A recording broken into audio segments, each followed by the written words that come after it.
यहाँ पर आपको अपडेट कर दें कि समाअत में कुछ देर का वक्फा लिया गया था और अब समाअत दोबारा से शुरू हो चुकी है। शरीफ खानदान के खिलाफ नैब रेफरेंसेस की समाअत दोबारा से शुरू हुई है। कुछ देर का वक्फा लिया गया था और अब ये समाअत दोबारा से शुरू कर दी गई है। बात करेंगे नुमाइंदा अब तक रेहान दश्ती से। रेहान, बताइएगा, फैसला भी आज सामने आना है कि फर्द जुर्म आयद की जाएगी या नहीं, क्या कार्रवाई चल रही है इस वक्त? जी बिल्कुल, कुछ ही देर पहले केस की समाअत में वक्फा आया था। वक्फे के बाद दोबारा केस की समाअत इस वक्त शुरू हो गई है। जो मियां मोहम्मद नवाज शरीफ की दरख्वास्त है कि सुप्रीम कोर्ट में हमने दरख्वास्त दायर कर रखी है और वहां से जब केस चला है तो ये केस रोक दी जाए, इस दरख्वास्त पे अभी दलाइल जारी है। और साबिक वज़ीर आज़म मियां मोहम्मद नवाज शरीफ की जानिब से जो एहतसाब अदालत में मुतबर्रिक दरख्वास्त दायर की गई है, जिसमें मौक़िफ़ इख्तियार किया गया है कि जब तक सुप्रीम कोर्ट से तीनों रेफरेंसेस यकजा करने की दरख्वास्त का फैसला ना आ जाए, इस वक्त तक कार्रवाई रोकी जाए। इस पे अभी तक बहस जारी है, अभी कोई फैसला नहीं आया। जो फर्द जुर्म आयद करने की जो फैसला था अभी तक वो नहीं आया और भी अभी तक पेंडिंग है। अदालत ने पहले 15 मिनट के वक्फे के बाद ये फैसला किया था, लेकिन अभी तक वो फैसला भी नहीं सुनाया जा चुका है। इस्लामाबाद के जज मोहम्मद बशीर की जानिब से दायर रेफरेंसेस समाअत कर रहे हैं और नामजद मुलज़िम मरियम नवाज कैप्टन रिटायर्ड सफदर इस वक्त कमरे अदालत में मौजूद हैं। जब सुबह समाअत शुरू हो गई तो साबिक वज़ीर आज़म नवाज शरीफ के वकील ख्वाजा आरिस के मावन आयशा अहमद ने भी अदालत में वो पेश हुई और मुतबर्रिक दरख्वास्त दायर की है। और इस वक्त केस की समाअत जारी है, लेकिन अभी कोई फैसला सामने नहीं आया।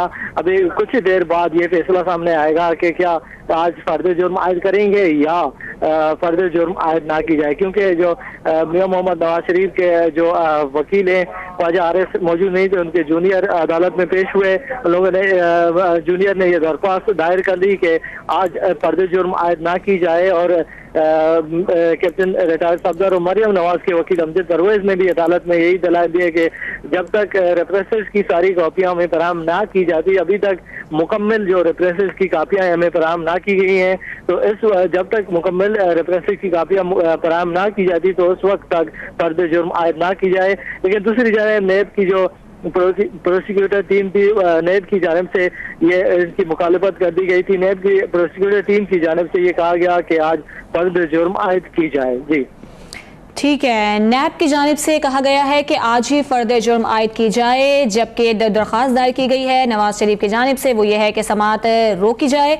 ये वकील ख्वाजा हारिस हैं जो कि आज अदालत में मौजूद नहीं हैं, वो बैरून मुल्क हैं, लिहाजा उनके बजाय आज मुआविन वकील अदालत में पेश हुए। साबिक वज़ीर आज़म नवाज शरीफ की जानिब से एहतसाब अदालत में मुतफ़र्रिक दरख्वास्त दायर की गई है, जिसमें मौक़िफ़ ये अपनाया गया है कि जब तक सुप्रीम कोर्ट से तीनों रेफरेंसेस यकजा करने की दरख्वास्त का फैसला नहीं आ जाता उस वक्त तक कार्रवाई रोकी जाए।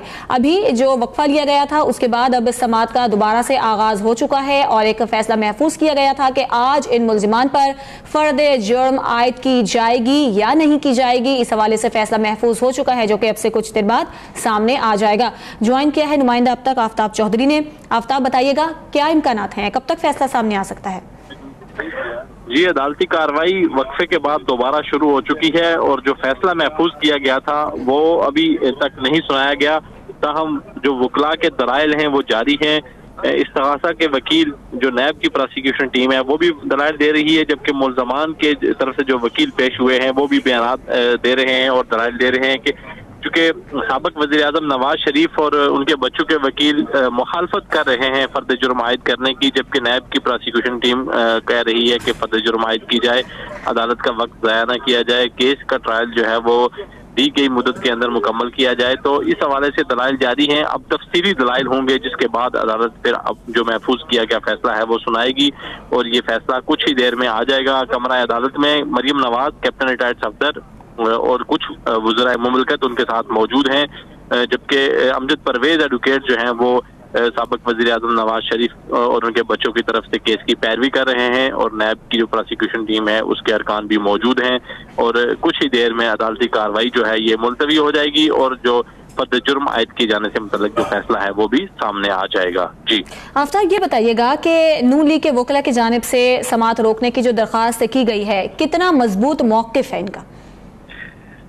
जी, ये मौक़िफ़ कोई इतना मजबूत नहीं है। उसमें चूंकि जो दिया गया है, जो जो सहारा लिया गया है जिस चीज़ का, वो ये है जी कि सुप्रीम कोर्ट ऑफ पाकिस्तान में भी हमने रुजू कर रखा है इस केस में, और फर्द जुर्म आयद किए जाने से रोकने की जो दरख्वास्त है वो सुप्रीम कोर्ट ऑफ पाकिस्तान में दे रखी है। जब तक सुप्रीम कोर्ट इस पर कोई फैसला न दे तब तक फर्द जुर्म आयद न की जाए। दूसरी तरफ कहा जा रहा है कि ये इंटरम यानी अबूरी चालान है, जो रेफरेंस है नैब के जो रेफरेंसेज हैं ये अबूरी रेफरेंसेज हैं, और अबूरी रेफरेंसेज पर फर्द जुर्म आयद नहीं होती। जो हतमी जो फाइनल रेफरेंसेज होंगे उन पर फर्द जुर्म आयद होती है, तो इसलिए ये कार्रवाई रोकी जाए। जबकि इसी केस में सेनेटरी सागदार के खिलाफ चूंकि अदालत फर्द जुर्म आयद कर चुकी है, और ये भी पनामा पेपर्स का केस था, और जो नैब रेफरेंसेज 3 रेफरेंसेज हैं साबिक वज़ीर आज़म और उनके बच्चों के खिलाफ, ये भी उसी केस में ही है। तो अब चूंकि एक केस में तो अदालत ने फर्द जुर्म आयद कर दी है, जबकि दूसरे केस में फर्द जुर्म आयद करने से रोकने की दरखास्तें आ रही हैं। तो अमजद परवेज एडवोकेट साबिक जो वज़ीर ख़जाना सेनेटरी सागदार के भी वकील हैं, और इधर साबिक वज़ीर आज़म नवाज शरीफ की केस की पैरवी कर रहे हैं, और यहाँ ख्वाजा आरस को असिस्ट कर रहे हैं, और दूसरे केस में वो सेनेटरी सागदार में के केस में भी ख्वाजा आरस को असिस्ट कर रहे हैं। तो इसलिए जो वकला हैं उनको यही लग रहा है कि उनको शिकस्त हो सकती है। उनका जो मौक़िफ़ है वो अदालत तस्लीम नहीं करेगी, क्योंकि इसकी पहले से एक मसाल मौजूद है। अगर ये मसाल ना होती तो हो सकता कि अदालत कुछ और फैसला दे देती, चूंकि हाई कोर्ट से भी रुजू किया था सेनेटरी सागदार के वकला ने कि फर्द जुर्म आयद करने से अदालत को रोका जाए, नायब अदालत को। तो हाई कोर्ट ने वो दरखास्त एक ही दिन में सुन के उसको खारिज कर दिया था। अब साबिक वज़ीर आज़म के वकला ने सुप्रीम कोर्ट से रुजू किया है। अब सुप्रीम कोर्ट, चूंकि सुप्रीम कोर्ट ने ही फैसला दिया हुआ है कि पनामा केस की जो ट्रायल है वो 6 माह के अंदर मुकम्मल किया जाए। तो अब जो नैब का रेफरेंस है, ये जो पुलिस का चालान होता है उसे इंटरम चालान कहा जा सकता है, जो अबूरी जो चालान है। अब जो नैब का चालान जिसे रेफरेंस कहा जाता है ये इंटरम नहीं है, ये हतमी है, ये कंप्लीट चालान है, कंप्लीट रेफरेंस है।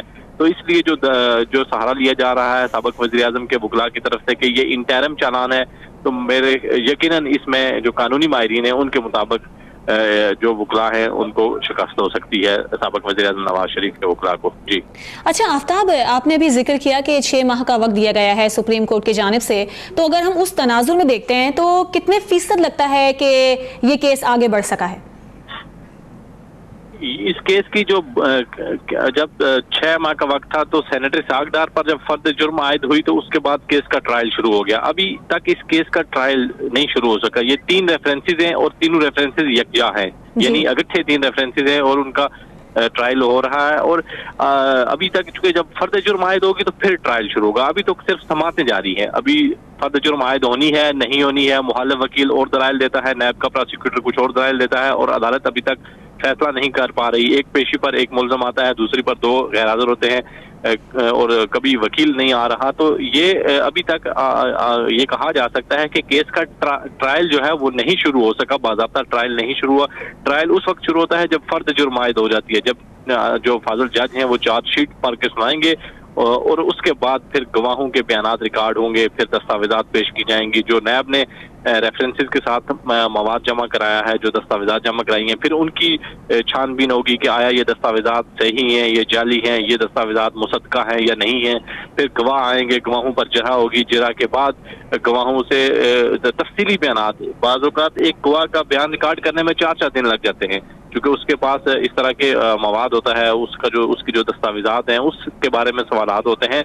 तो अभी तक तो ट्रायल शुरू नहीं हो सका। ट्रायल उस वक्त शुरू होगा जब फर्द जुर्म आयद होगी। तो अभी आप कह सकते हैं कि इस पर 1% है, यानी 1% भी ये कार्रवाई आगे नहीं बढ़ सकी। 6 माह का वक्त तो है। अगर ट्रायल शुरू हो गया तो यकीनन ये 2 से 3 माह का केस है, इतना लंबा केस नहीं होगा। लेकिन जब ट्रायल शुरू ही नहीं हो रहा, सेनेटरी सागदार के केस में ट्रायल शुरू हो चुका है, उसमें 3 गवाहान जो हैं वो बयानात रिकॉर्ड करा चुके हैं। मजमूई तौर पर 28 गवाह हैं, 28 में से 15 से 16 गवाहों के बयानात रिकॉर्ड किए जाएंगे और 3 के मुकम्मल हो चुके हैं। अब जो आइंदा पेशी है उस पर मजीद 2 गवाह बयानात रिकॉर्ड कराएंगे, तो वो तो बड़ी तेजी के साथ आगे बढ़ रहा है। इस केस में चूंकि मुल्जमान ज्यादा है, इसमें मजमूई तौर पर 5 मुल्जमान हैं, और 5 मुल्जमान में से 2 जो थे उनके बारे में नॉन नेशनल कहकर उनको अलग कर दिया गया है केस से। तो अब जो बाकी 3 मुल्जमान हैं, अब तीनों मुल्जमान का केस इकट्ठा है, तो इसमें जब फर्द जुर्म आयद हो जाएगी तो उसके बाद फिर मुल्जमान की हाजिरी यकीनी नहीं होती। अगर वो आते हैं अदालत फिर भी ठीक है, नहीं आते तो फिर भी ठीक, क्योंकि उसमें इस्तिस्ना मिल जाता है। तो इसलिए जब तक फर्द जुर्म आयद नहीं होती तब तक मुल्जमान की हाजिरी भी जरूरी है, और जब इस्तिस्ना की जो दरखास्तें आ रही हैं उनको भी अदालत मजबूरी के साथ कबूल कर रही है। तो अब जो आज की जो प्रोसीडिंग है और आज की जो कार्रवाई है, इसमें एक सख्त फैसला सामने आएगा फर्द जुर्म से मुतल्लक और मुल्जमान की हाजिरी से मुतल्लक। जी ठीक है आफ्ताब चौधरी, आपने हमें तफसीलन अपडेट किया, आपका बहुत शुक्रिया। रेहान दश्ती ने भी हमें सारी सूरत हाल बताई, आप दोनों का बहुत शुक्रिया।